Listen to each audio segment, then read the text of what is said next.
business editor at TVC News. Tolulokpe, today trying to get fuel and then you realize the prices have changed. Nigerians are wondering, could this will have an impact on us? But already we're feeling it.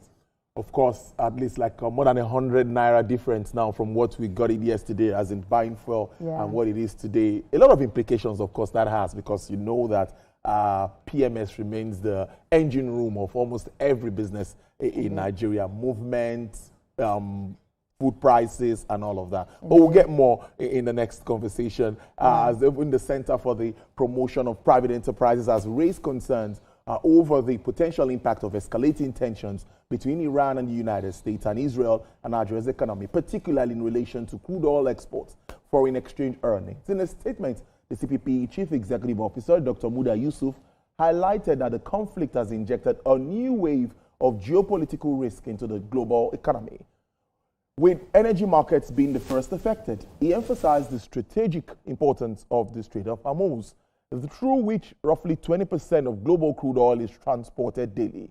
The CPP CEO noted that geopolitical tensions historically drive crude oil prices increase due to fears of supply disruption, with price volatility ranging from $5 to $15 per barrel over short periods. For Nigeria, higher crude oil prices could boost export receipts, improve foreign exchange inflows, strengthen external reserves, and increase allocations under the Federal Accounts Allocation Committee, that's FAC. But let's talk more about the economic impact of this development on Africa's most populous nation. My guest is Dr. Muda Yusuf. He's the CEO of the Center for the Promotion of Private Enterprises. Dr. Yusuf, thank you so much for joining us.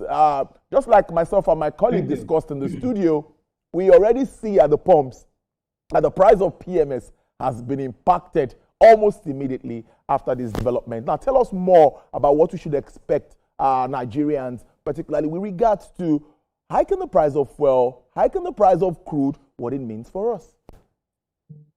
Well, generally, just as your previous guest said, this is a double-edged sword. There are upsides to this and there are downsides.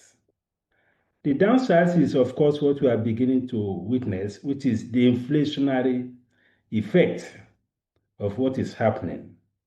Because energy is a major driver of inflation. It affects transportation costs, and you know how the cost of transportation is transmitted into the cost of goods and services. It affects the cost of production. It affects the cost of logistics. So from the energy point of view, which is the first immediate impact, this is a negative development. Because we are just celebrating the deceleration in inflation, that we are moving towards single digits. We already have single digits with respect to food inflation. Headline inflation is still at 15%. But with what is happening now, if this crisis is prolonged, then we may see a reversal of some of those gains. That is one. The second major challenge or risk is the risk to some components of the stock market.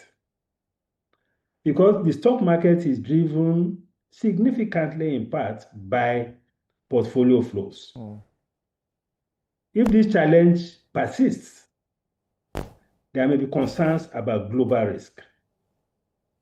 And once there are concerns about global risk, what often happens with portfolio investments is that they begin to withdraw from emerging markets. Because they normally perceive emerging markets as very risky when it comes to this kind of uncertainty. So that is another major concern which we need to worry about.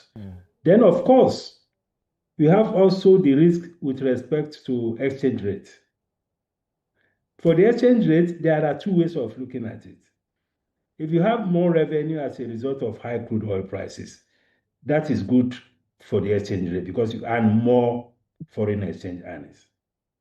But if you have a situation where there is a depression in the economy, there's a situation where portfolio flows are moving out of the economy, because even the result that we celebrate, that's a major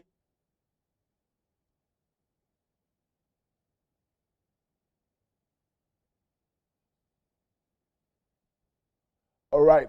Oh, it was seamless. Okay. No issues. Dr. Yusuf. Yes. Go ahead, Dr. Yusuf. Can you hear me? Precisely. Yes. All right, Dr. Yusuf, if you can hear me, my. All right, let's take a break. When we come back, we'll wrap the conversation up. Stay with us. All right, thank you so much for staying with us. I still have Dr. Muda Yusuf, that's the CEO of CPPE. Dr. Yusuf, at this time where we are, the country is counting a bit of gains with regards to the reforms, we see MPR, we saw the reduction of 50 basis points. You also talked about inflation earlier at about 15.10%. And now that we are seeing this gain, stability in the FX market, are you worried or concerned that this development globally could affect these gains as we move on in 2026? Yeah, it depends on how prolonged it is. If it becomes prolonged, of course, most of these gains will be at risk because we are beginning to see the indications already. You see what has happened to pump price. It will happen to diesel. It will happen to gas. It will happen to aviation fuel. And the implication of all of that, for inflation, for food prices, and the rest of that. Then you also see the implications even for supply chains. Because we are beginning to see a major disruption in supply chains. People importing raw materials or exporting, bringing machineries, intermediate products. That is being disrupted now.